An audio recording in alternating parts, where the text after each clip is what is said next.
Kads, another updates po tayo ngayong araw ng Friday kung saan ay eto na nga no, dahil isa sa mga pinag-uusapan ngayon dahil yung empleyado di umano ng TIP Incorporated ay nag-post no na parang nagraran po siya at parang sinisisi niya sa TVJ if in any case na mawawalan daw ng trabaho yung 200 employee dahil sa pagpupumilit ng TVJ na makuha yung trademark.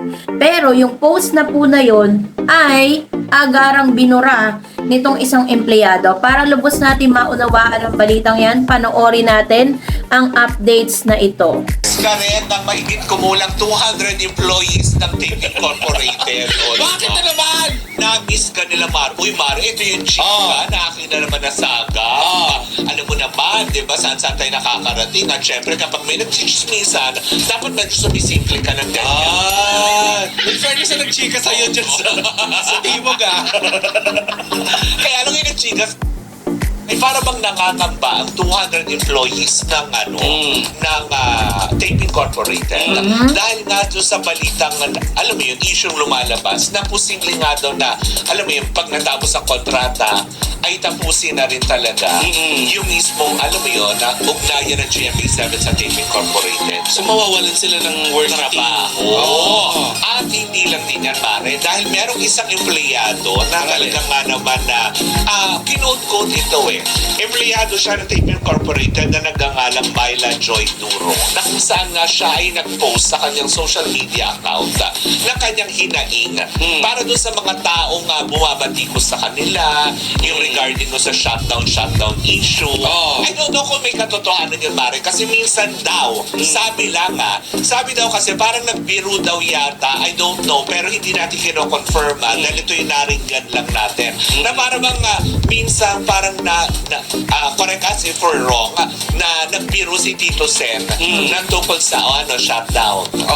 Yung mga ganon. Hindi, pati si Meron po kasing isang episode, di ba, na parang nandun po si attorney Enrique at kung saan parang sinabi po ni TVJ, ng Tito Sen, ni Bossing Big Soto, Joey De Leon, na oy, mag-shutdown na kayo. Ayan, kung napanood nyo po yun, di ba? Parang kinote nila yon. Kaya po itong isa sa mga empleyado ng TIP Incorporated ay parang naglabas siya ng sama ng loob na parang wala daw pakialam di umano ang TVJ doon sa 200 employee na mawawalan ng trabaho pag nag-shutdown di umano sila. Patuloy pa natin. Si Henry Master Joey De Leon. Mag-shutdown na yung mga nagbiro ng ganyan. Na para bang siya, bilang itong si Myla, ay para bang nag-react sa kanyang social media account na tipong nang sinabi niya na shutdown, kayo ang shoutdownin ko. Ganon. May mga makakating mga marites na naka-screenshot yung pinost niya. Kasi parang after ilang hours, siguro pinatawag din at napansin din mismo ng management, ay biglang i-denown yung post na ito. Diba? Sa kanyang social media. Ang mga marites, pag social media, yan ang sinasabi. Laging screenshot agad yan. Ngayon, pinagtutumpukan na ito na sabi nga ng ilan, syempre, nandun na din daw yung simpatya ng tao na oo nga naman, 200 katao yun. Kasi kanyang parang dinahilan doon,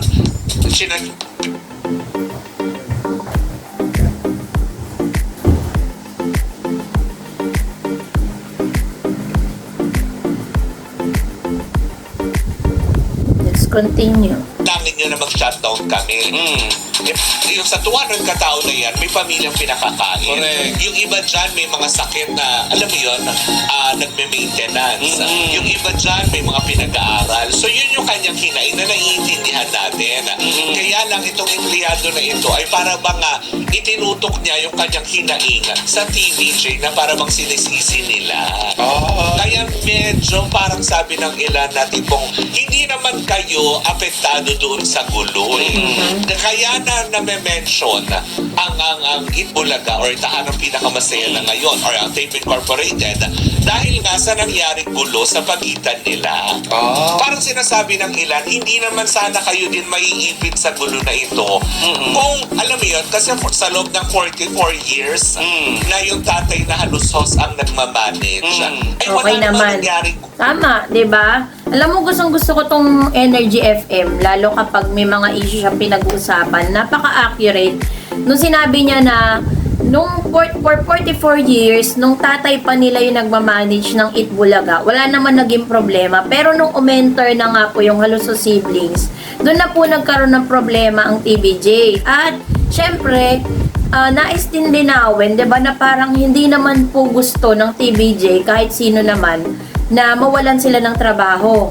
Kumbaga, ano nila yun, choice nila yun eh. Nung nag-exodus na ang TVJ dito po sa TV5, eh nagpaiwan sila. So, choice po nila yun, 'di ba? At syempre, hindi po nila pwedeng isisi yun sa TVJ dahil ang talagang nangangarag ngayon, no? At hindi natin alam kung talagang magpapatuloy pa yung kanilang programa. Eh itong Haluso siblings, sila naman po talaga yung talagang nagpupumilit na silang Itbulaga, 'di ba? Pinaglaban pa nila sa korte. Ngayon nag-aantay pa sila ng 15 days para po para iapela, 'di ba? So pagpatuloy pa natin. Bagkus naging maayos kayo, iba-ibang channel ang pinuntahan nyo.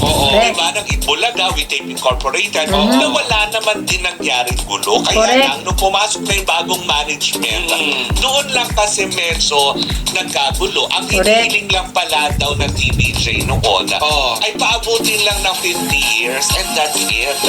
Marami tanong ako, hindi ba napabalita dati na may mga staff ang Tape Incorporated at Itbulaga, nung hindi pa magulo ang lahat, hindi pa nag-iwala ang lahat. Nung ang Itbulaga or sila dito TVJ ay pumunta ng TV5, may mga nagpaiwan na staff.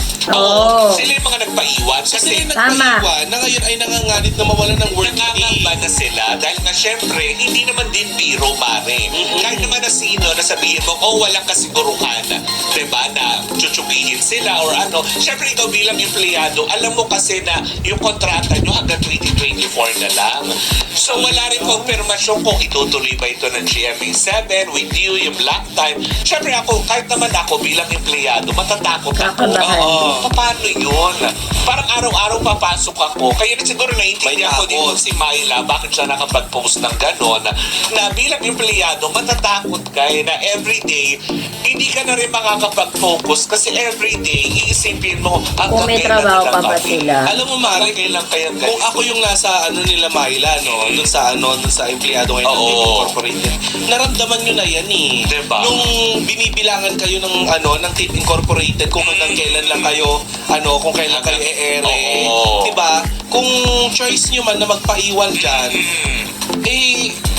choice nyo yan. Well, sa bagay, kasi hindi mo rin naman masisisi, Mare.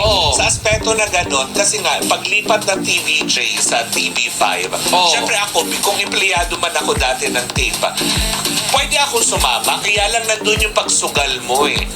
Paano kung hindi magtuloy-tuloy yung arrangement with TV5? Isa lang yan. Isa lang talaga yung dulo niyan. Yung mga empleyado na nagpaiwan, hindi po sila nagtiwala sa TVJ. Mas pinili nila yung tape kasi alam nila na ito, ang akala nila tuloy-tuloy. Pero dahil nga, ito nga, nangyayari nga yung ganito, tapos matatapos na po yung kontrata ng Tape Incorporated dito po sa GMA, yun po ang kinakabahan po nila.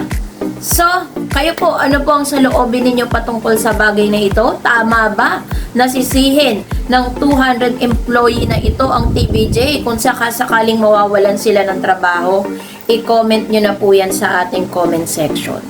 And that's it for today. For more videos and updates, please don't forget to like and subscribe. And please don't forget to follow my Facebook page, Dar Eds TV. God bless everyone. See you on my next vlog.